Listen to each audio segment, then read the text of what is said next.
बहू, बहू मेरे पैर जल रहे हैं, छोड़ दे मुझे।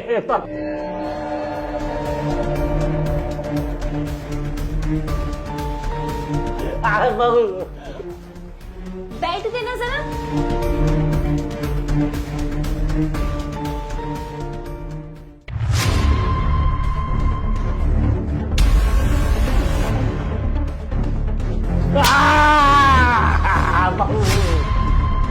क्यों बुड्ढे, अपने बेटे को बताएगा?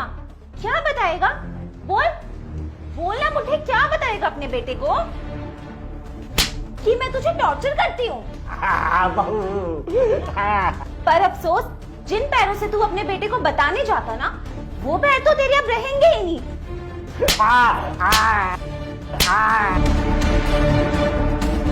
बहू, मेरा कसूर क्या है जो तू इस तरह से मुझे मार रही है? बहू, बहू मुझे माफ कर दे बहू। तुझे पता है बुड्ढे, तू ना मेरी जिंदगी का सबसे बड़ा सिरदर्द बन गया है और तू ना पूरा दिन मेरे सिर पे नाचता है। यही मेरी जिंदगी का सबसे बड़ा दर्द है। सही किया बहन इसके साथ, क्योंकि जिस तरह ये हरकत किया है ना सुबह काम ना करके, इसके साथ ऐसा ही होना चाहिए। और ये अपने बेटे को बताएगा ना, इसकी टांग रहेगी ना चल के बता पाएगा। हाँ भाई, तू बिल्कुल सही कह रहा है। जब से मैं इस घर में शादी करके आई हूँ ना, इस बुड्ढे की वजह से ना मेरी जिंदगी नर्क बन गई है, क्योंकि सुबह शाम तो मैं इस बुड्ढे के आगे पीछे घूमती रहती हूँ। पर सही है ना भाई, अब इस बुड्ढे के पैर जल गए हैं तो ये एक जगह ना शांत बैठा रहेगा। चल बुड्ढे, अब खड़ा हो और हमारे लिए किचन में जाकर खाना बना।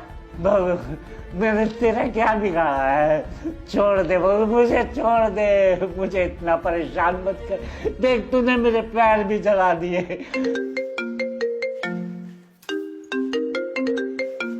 सुन बुड्ढे, तेरे ना बेटे का कॉल आया है और अगर मैंने उससे बात की, तूने पीछे से कुछ भी बोलने की कोशिश की ना, फिर तू सोच लियो तेरा क्या हाल होगा।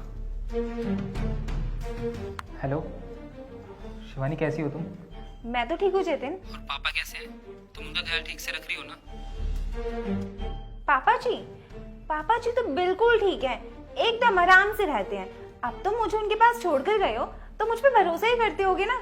तुम ना बिल्कुल भी टेंशन मत लो, मैं ना पापा जी का बहुत अच्छे से ख्याल रखती हूँ। बात कराना जरा मेरे पापा से। बात जतिन, वो पापा जी ना अभी दवाई खाकर सोए हैं और उन्हें आराम करने देते हैं ना। जब पापा जी उठेंगे ना, तब मैं तुम्हारी बात आराम से करा दूंगी। ठीक है, मैं रखता हूँ, मैं बाद में कॉल करूंगा।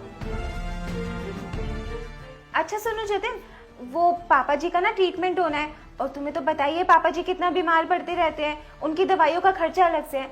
तो तुम ना पापा जी की दवाइयों के लिए पैसे भिजवा देना। ठीक है, मैं टाइम से पैसे भिजवा दूंगा। चलो ठीक है, तुम अपना ख्याल रखना, बाय।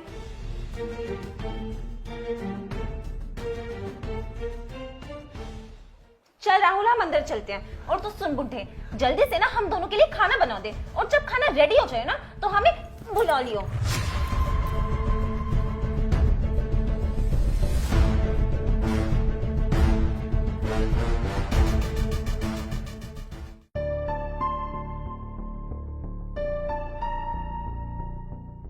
पापा, ये सब क्या हो रहा है? और ये क्या हालत बना रखी है आपने अपनी?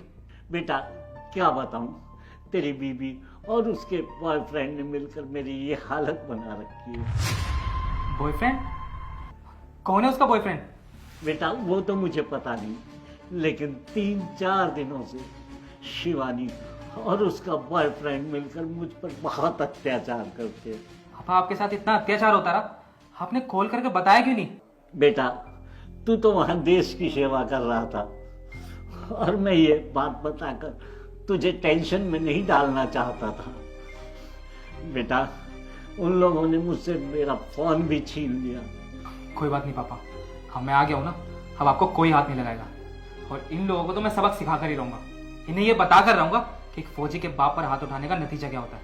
आप चलिए मेरे साथ।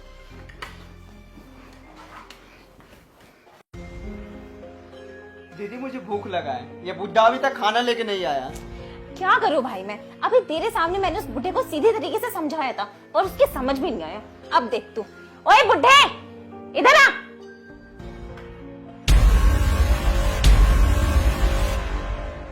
जतिन, तुम अचानक कैसे आ गए और तुमने बताया भी नहीं कुछ? ये ना मेरा घर है, मेरा जब मन करेगा मैं तब आऊंगा, तुम्हें उससे मतलब? शिवानी मुझे एक बात बताओ, तुम्हें जरा भी शर्म नहीं आई मेरे पापा के साथ ये हरकत करते हुए? जबकि तुम्हें पता है डॉक्टर ने इन्हें आराम करने की सलाह दी है, तब भी तुम उनके साथ इतना टॉर्चर करती थी। नहीं जतिन, ऐसा कुछ भी नहीं है। मुझे तो लगता है ना पापा जी तुम्हें मेरे खिलाफ भड़का रहे हैं। वो हमारी लड़ाई कराना चाहते हैं और उनको तो वैसे ही पसंद नहीं है कि मेरा भाई तुम्हारे घर पर आकर रहे। बस करो शिवानी, झूठ मेरे पापा नहीं, झूठ तुम दोनों बोल रहे हो। और जो हरकत तुम मेरे पापा के साथ कर रहे थे ना, वो मैंने अपने फोन में रिकॉर्ड कर लिया है और अब ये रिकॉर्डिंग मैं कोर्ट में पेश करूंगा, वो भी सबूत के तौर पर। और मैं ना सुबह ही आ गया था। जो भी अत्याचार तुम मेरे पापा के साथ कर रहे थे ना, वो सब मैंने अपनी आंखों से देख लिया था। अरे मेरे पापा हैं, इन्होंने मुझे पाल पोस कर बड़ा किया है, इस काबिल किया है। किस लिए? ताकि बुढ़ापे में जाकर मैं इनका साथ दे सकूं, इनका सहारा बन सकूं। और तुम लोग क्या कर रहे थे इनके साथ? देखो शिवानी, अब तुम्हारी ये हरकत देखने के बाद ना मैं तुमसे कोई रिश्ता नहीं रखना चाहता। अरे जो लड़की मेरे पापा की इज्जत नहीं कर सकती, वो मेरी इज्जत क्या करेगी? तुम अभी के अभी अपना सामान पैक करो, निकलो यहाँ से। अरे जो लड़की मेरे पापा की सेवा नहीं कर सकती, उनका ध्यान नहीं रख सकती, मैं ऐसी लड़की के साथ जिंदगी नहीं बिता सकता। और बे तुझे मैं गांव से यहाँ पर पढ़ाने लिखाने के लिए लेकर आया था, ताकि तू जिंदगी में कुछ कर जाए, कुछ बन जाए। पर तू क्या कर रहा है? मेरे ही पापा के साथ अत्याचार कर रहा है। अरे तुझे शर्म आनी चाहिए। अरे मतलब बहन तो बदतमीज थी, ऊपर से भाई भी गया गुजरा निकला। अरे तूने जरा भी नहीं सोचा, तू मेरे ही टुकड़ों पर पल रहा है, मेरी ही कमाई के पैसों से तू खाना खा रहा है, उसके बावजूद भी तू मेरे पापा के साथ ये हरकत कर रहा था। पर अब बस बहुत हुआ। इससे पहले कि मैं तुम दोनों के ऊपर हाथ उठाऊं या कुछ गलत कर बैठूं, तुम दोनों के दोनों निकलो मेरे घर से। और मैं नहीं चाहता कि इस घर में पुलिस आए और कोई बड़ा कलेश हो। नहीं जतिन, प्लीज हमें घर से बाहर मत निकालो। मैं मानती हूँ कि मुझसे बहुत बड़ी गलती हुई है, पर हम आज के बाद ऐसा कुछ भी नहीं करेंगे। और तुम सोचो ना, अगर तुम हमें घर से बाहर निकाल दोगे तो हम दोनों कहाँ जाके रहेंगे? हमारा तो घर भी गाँव में है। जतिन, तुम ही तो हम दोनों का ध्यान रखते हो ना। मेरे भाई की पढ़ाई लिखाई भी तो तुम ही करा रहे हो, और अगर तुम हमें घर से बाहर निकाल दोगे तो उसका तो करियर खत्म हो जाएगा। और जरा हमारे रिश्ते के बारे में भी तो सोचो ना, हमारी अभी अभी शादी हुई है और तुम मुझे घर से बाहर निकाल दोगे तो समाज वाले हमारे रिश्ते के बारे में कैसी कैसी बातें बनाएंगे। तुम गिरगिट की तरह रंग बदल कर ये जता रही हो कि तुम मुझसे कितना प्यार करती हो।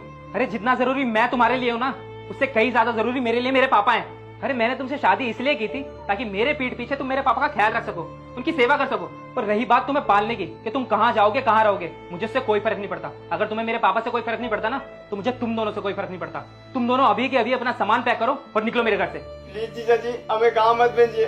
आज के बाद मैं ना अच्छा से पढ़ाई करूंगा, मन लगा के पढ़ाई करूंगा, और हम दोनों का आप ही आखिरी सहारा है। मुझे गाँव मत भेजिए जीजा जी, मैं अच्छा से पढ़ाई करूंगा। हाँ जतिन, हमारी आखिरी गलती समझ के हमें माफ कर दो। आगे से हमसे ऐसी गलती कभी भी नहीं होगी। हम अच्छे से रहेंगे घर में, तुम्हारे पापा का भी बहुत ख्याल रखेंगे। पर प्लीज हमें आखिरी चांस दे दो जतिन। तुम्हें तो पता ही है ना जतिन कि मेरे पापा ने पाई पाई जोड़कर खेती बाड़ी करके मेहनत करके मेरी शादी करी है, और अब जब उन्हें ये सब पता चलेगा तो उन्हें तो सदमा लग जाएगा। जतिन ऐसा मत करो, हम आगे से ऐसा कुछ भी नहीं करेंगे, पक्का। ठीक है शिवानी, मैं तुम्हें आखिरी मौका दे देता हूँ, पर एक बात ध्यान रखना, अगर आइंदा से मेरे पापा के साथ दोबारा ये हरकत करी ना, तो मुझसे बुरा कोई नहीं होगा।